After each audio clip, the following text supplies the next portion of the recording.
Sinakripisyo alam ko naman nababalik. Niyakap lalo ang proseso at tinahapit.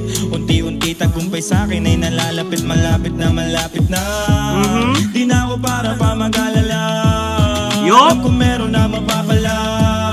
Sa isip ko di na mawawala. Normal lang naman sa buhay ang pagkawala. Kaya tinanggap ko na lang kung anong kapalit ng mga kamalian. Di ko pinagkait sa sarili kung paano maging mabait.